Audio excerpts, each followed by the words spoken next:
Сәлем достар, менің каналыма қош келдіңіздер. Бүгін сіздермен бірге қайнатпай морс жасайтын боламыз.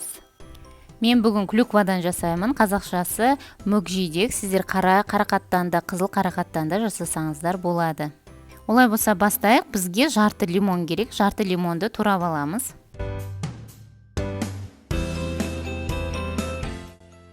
Және бір үлкен апельсин қажет, оны да тураймыз.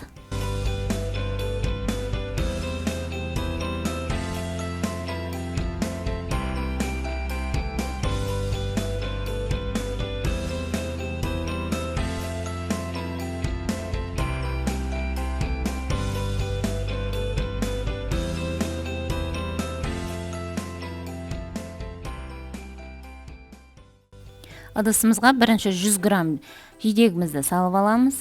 Құрамын толықтай граммымен видеоның описаниясына қалдырамын.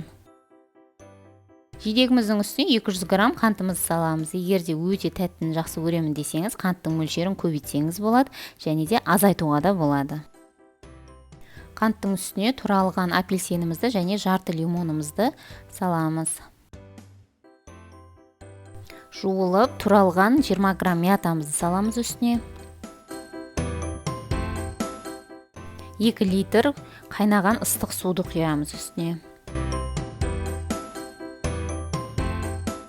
Жақсылап араластырамыз және суығанын күтеміз. Морсымыз дайын болды.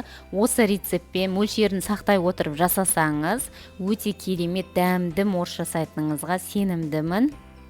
Кез келген қонақты дәмімен таңғалдыратын морстың рецептісі бұл. Жақындарыңызды қуантыңыз.